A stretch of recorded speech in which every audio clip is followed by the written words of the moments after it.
Hey guys, how's it going? Michael Troy here. Today we're looking at Uncanny X-Men 132 Facsimile Edition. We're in the middle of the Dark Phoenix saga. Check out this great cover of Storm being defeated by Sebastian Shaw by Byrne and Claremont at the height of their goodness. Inks by Terry Austin. Cannot wait to share it with you. Subscribe to my channel if you haven't already. Hit that like button and let's get right into it. Love this gorgeous cover. It's such a great comic trope and like such a sign of the times. I feel like so many comic book covers now are just like stand and pose, and I love to see a scene from the book. I love the character talking on the cover. Winner of 5 Eagle Awards. Love that. Love the classic banner, classic corner box art by Byrne and Austin. Chris Claremont and John Byrne, co-plotters.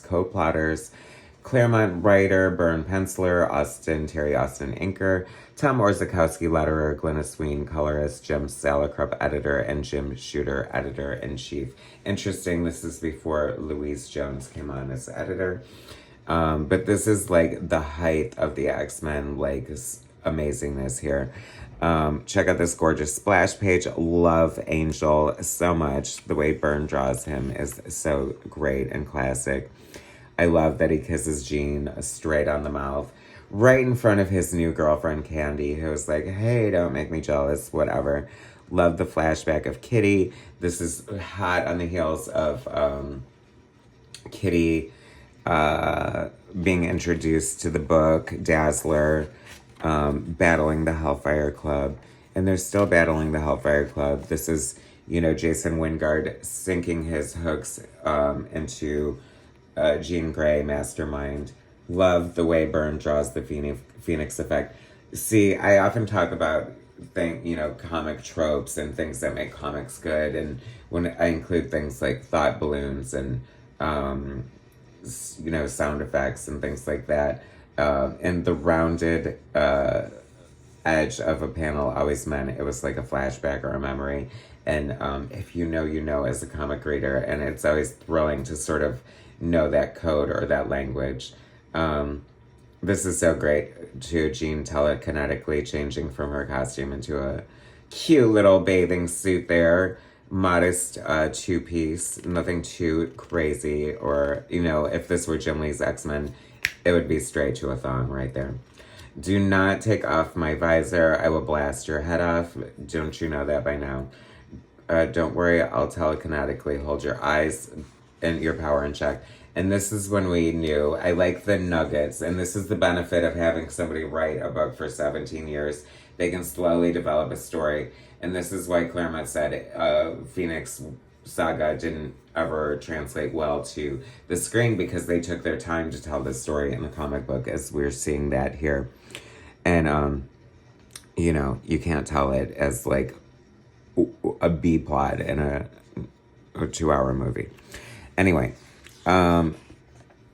just love the obvious beauty that Austin brings to Byrne's pencils here. John Byrne and Terry Austin, arguably one of the best X-art teams ever.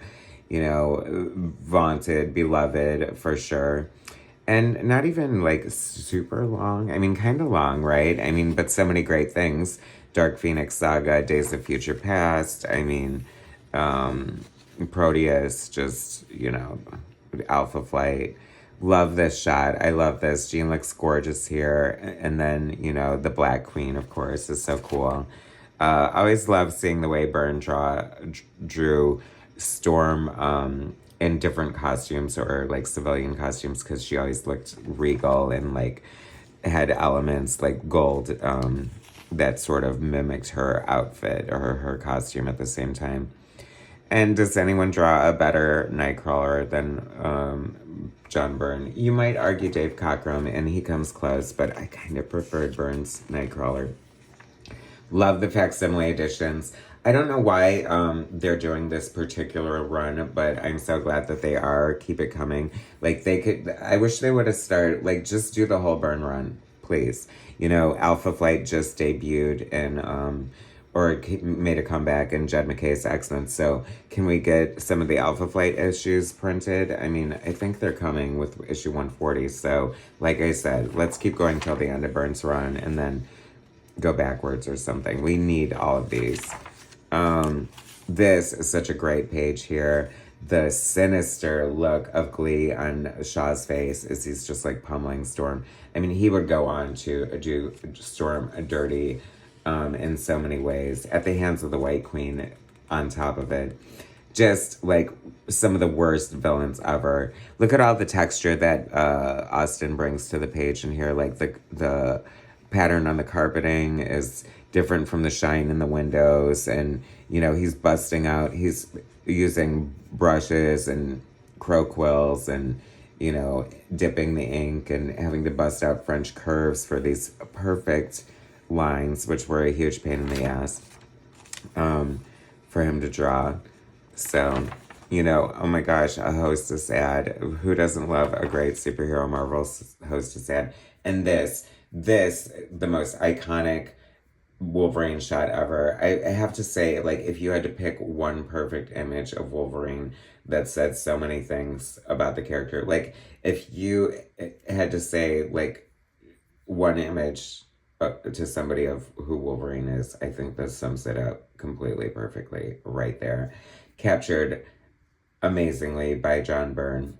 Never better than that. Anyway, so good. I love these facsimiles so much. There's so many great things happening in the art throughout this book, and I just want more and more and more, and I feel like more is coming. Anyway, stick with me, guys.